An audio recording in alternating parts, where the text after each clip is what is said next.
It's good to be with you again at the beginning of a new week, sharing with you keys to successful living, which God has placed in my hand through many years of personal experience and Christian ministry. The theme for my talks this week is patience, a theme which is greatly neglected in our contemporary Western culture, even among Christians, yet essential for successful Christian living. There's something about this word that does not attract most of us. In fact, it's rather frightening. It suggests something negative, something we'd rather have to turn away from. We would rather listen to almost any other subject. Yet it's an essential condition for success in the Christian life to understand and apply what the Bible teaches about patience. So don't let that instinctive negative reaction keep you from hearing and receiving this message on patience. First of all, I need to say a little bit about the words that I use, because over the centuries, some words in the English language have changed their meaning, and patience is one of them.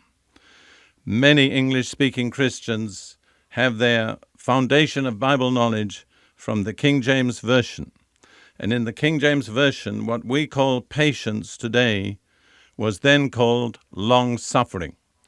And I have to say that's rather a good description. Someone has said there's only one way to acquire long-suffering, and that is by suffering long. However, what the King James called long-suffering today, we call patience. And what the King James called patience today, we call perseverance or endurance. So I'm going to use the modern terminology from now on, but you need to bear in mind what I said. We need to understand the difference between patience in its modern sense and perseverance. Perseverance is essentially active, even aggressive. It's moving, it's fighting, it's making an effort, it's running forward. This is clearly expressed in Hebrews chapter 12, verse 1. Where the writer says, "Therefore, since we are surrounded by such a great cloud of witnesses, let us throw off everything that hinders and the sin that so easily entangles, and let us run with perseverance the race marked out for us." Let me just point out that the King James Version says, "Let us run with patience," but the modern translation is perseverance. So perseverance is a characteristic that you need for running a race. It implies strength, effort, endurance, pressing forward. It's essentially active. But on the other hand, patience is essentially passive. It's standing still. It's not doing anything. It's waiting. And I want to tell you that neither of them is easy, but perseverance is a whole lot easier than patience. And yet patience has a place in the experience of God's people for which there is no substitute. Nothing can take the place of patience. We need to understand that God's people are by definition a waiting people. This is what Paul says in 1 Thessalonians chapter 1, verses 9 and 10, speaking about what had been happening to the Thessalonian Christians and how their neighbors spoke about them. They tell how you turn to God from idols to serve the living and true God. That's the first change. They turn from idols to the true God to serve him. But it doesn't end there. And to wait for his Son from heaven, whom he raised from the dead, Jesus, who rescues us from the coming wrath. You see, there are two things put together there. We are to serve the living God, but we are also to wait for his Son from heaven, Jesus. So God's people not merely are called to serve, but they're called to wait. And that's where perseverance and patience have their place. We serve with perseverance. We wait with patience. We need to understand that Jesus himself is waiting. We don't often think of that, but Hebrews chapter 10, verses 11 and 13 speaks about Jesus as our waiting high priest. And every priest stands daily ministering and offering time after time the same sacrifices which can never take away sins. But he, that's Jesus, having offered one sacrifice for sins for all time, sat down at the right hand of God, waiting from that time onward until his enemies be made a footstool for his feet. So notice that at present in heaven, Jesus is at the right hand of God and he's waiting. And as I understand it, he's waited nearly 2,000 years. That's a tremendous example of patience. He's waiting for the Father to intimate to him the moment when he's to return in power and glory, the moment when he is to receive his bride, the church, to himself. And I understand that Jesus has a deep, deep longing, something that we cannot even fully comprehend, to be united forever with his bride.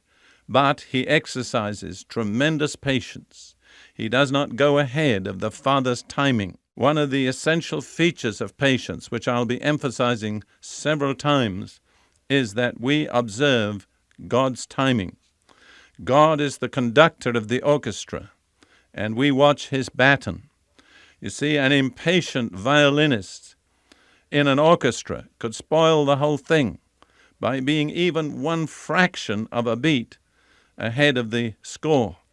And somehow that's how we have to see ourselves, as instruments in God's orchestra, with God as the conductor. And it takes patience to wait for that little nod of the conductor's head or that little motion of his baton which tells us now is the time for you to come in. The Bible is just full of the most wonderful promises to those who wait. And I want to take a little time to encourage you in this matter of patience by just quoting a few of these many promises. I think if you were to look up the word wait or its equivalent in a concordance, you'd be amazed how many times God recommends to his people that they learn to wait. For instance, this is what David says in Psalm 25, verses 4 and 5. Make me to know thy ways, O Lord. Teach me thy paths. I'm sure that's a prayer most of us want to pray. Make me to know thy ways, O Lord. Teach me thy paths. But the next verse tells us one of the conditions. Lead me in thy truth and teach me, for thou art the God of my salvation. For thee I wait all the day. So being taught by God includes learning to wait. In a certain sense, you can say God does not teach the impatient. At least he does teach them just one thing, that's patience. But they make no further progress in their lessons till they have learned patience. So bear that in mind if you want to know God's ways, and if you want to be wise in his paths, you've got to wait. You see, God is the teacher. He not merely teaches, he chooses the curriculum, and he chooses what subjects we're to study in what order. We may be very excited about some prophetic theme, but God's curriculum says, now you need to learn faithfulness. And so we get impatient when God isn't teaching us what we want to know. But to learn from God, you've got to let him not merely choose the curriculum, but set the order. Again, David says in Psalm 27, verses 13 and 14, and I think if you consider the career of David, you'll understand why he had so much to say about patience. Later in this week, I'll be speaking about David as an example of patience. But you remember that he was wonderfully anointed king, and then for the next 10 years, he endured tremendous opposition and persecution. And I'm sure in those 10 years, he had to cultivate patience again and again and again. And this is what he says in Psalm 27. He gives some good advice. I would have despaired unless I had believed that I would see the goodness of the Lord in the land of the living.